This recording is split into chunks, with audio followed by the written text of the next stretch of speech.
Hello everyone मु doctor Poonam आपण समस्त को मो YouTube channel healing with homeopathic रे बहुत बहुत स्वागत करुछि।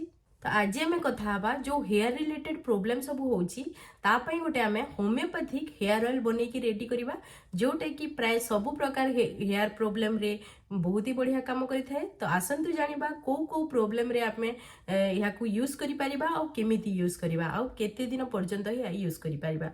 तो आसंतु स्टार्ट करबा आज रो वीडियो। तो फास्ट होची हमर जदि आपणकर बहुत बेसी डेंड्रफ होची आ डेंड्रफ पई आपणकर बेसी हेयर फॉल होची सेही केस रे भी आपण यूज करि परिबे कि आपणकर एज 30 रु कम अछि आ आपणकर चुट्टी पाची गलानी बेले बेले छोट पिलांकर भी चुट्टी पाची जाउची सेही केस रे भी आपण यूज करि परिबे। आपणकर कम एज रे जदि चुट्टी पाची जाउची सेही केस रे आपण ए ऑयल टा यूज करि परिबे। तापरे जदि आपणकर हेयर बहुत ड्राई देखा जाउची बहुत ड्राई होची ता संगे रे बहुत पतला देखा जाउची सेही केस रे भी आपण ए ऑयल टा यूज करि परिबे।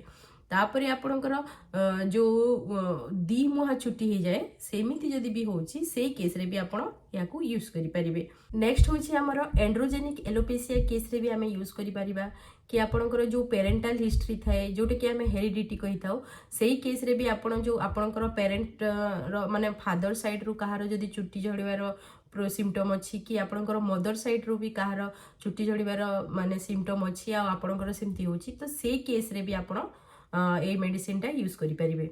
कि एलोपेशिया एरियाटा केस रे भी आपण यूज करि परिबे जोटा कि आपणकर पैचेस हे कि पूरा सर्कल हे कि गोटे गोटे जागार पूरा चुट्टी बाहरी जाई थाए तो से केस रे भी आपण हे हेयर ऑयल टा यूज करि परिबे जोटा बहुत ही इफेक्टिव हे थाए बहुत ही बढ़िया काम करि थाए।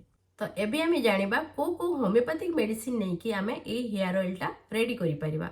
तो फास्ट होम्योपैथिक मेडिसिन होची जेबोरेंडी मदर टिंचर आ गोटे होम्योपैथिक मेडिसिन होची आर्निका मोंटाना मदर टिंचर। आपन को दीटे जाक मदर टिंचर ही नेबार अछि आ ता संगे रे आपन को कोकोनट ऑयल नेबार अछि।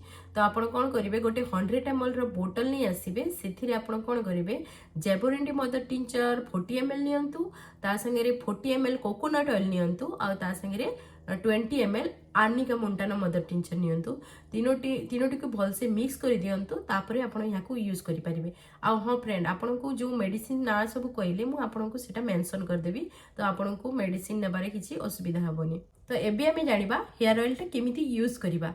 तो आपण जो रेगुलर जेमती आपण ऑयल यूज करंती सेमिति यूज करि परिबे यार किछि एमिति साइड इफेक्ट नाही। तो जदि आपणकर एमिति करंती कि आपण गोटे दिन आगरो हेयर ऑयल लगे कि नेक्स्ट डे रे आपण हेयर वॉश कर दियंती सेमिति भी करि परिबे। तो कोन करिवे राति रे आपण याकू फिंगर माने लगेबा आगरो सब बेले ट्राई करिवे कि पूरा मिक्स कर दियंतु ऑयल को तो जेमिति प्रॉपर्ली तीनटा जाक मिक्स हे जिवो तापरे आपण कोन करिवे हाथ रे नेबे तापरे फिंगर टिप रे नै कि आपण हल्का मसाज करी कि लगांतु। तो मसाज करके लगेवा द्वारा कौन हम कि आपंकर जो ब्लड सर्कुलेशन टा फ्लोटा बढ़ी जीवो तो आपण फिंगर टिप रे नै कि आपण हल्का मसाज करके लगांतु ता संगे आपण नेक्स्ट डे आपण यहाँ को हेयर वॉश भी करि परिबे। कि आपंकर जदि एमिति भी आदत अछि कि आपण ऑयल टा लगे कि रखिबा को चाहंती तो सेथिरे भी किछि असुविधा नै यार किछि साइड इफेक्ट नै तो आपण यहाँ को लगे कि भी रखि परिबे किछि प्रॉब्लम हबनी। आ हाँ फ्रेंड यहाँ टे पेसेंस दरकार तो आप निहाती पेसेंस रखु या एटलिस्ट आप 4 to 5 month आपन को लगातु कंटिन्यूअसली लगातु आ देखिए आप रिजल्ट बहुत ही बढ़िया आसी थाए आ बहुत ही भल काम करथाए। आ हाँ फ्रेंड ता संगे आपनकर जो डेली रूटीन अच्छी ताकू भी टिके चेंज करने को हम जमीती कि आप टिके एक्सरसाइज करंतु तापरे टिके आपनकर सोइबा टाइमिंग टा टिके ठीक टाइम रे रखंतु तापरे जंक फूड अवॉइड करंतु हेल्दी फूड सब खांतु आउ प्रॉपर रेस्ट नियंतु। आ हाँ फ्रेंड वीडियो केमिति लागिला निश्चय जणाइबे आ मो चैनल को please like share and subscribe करंतु। Thank you.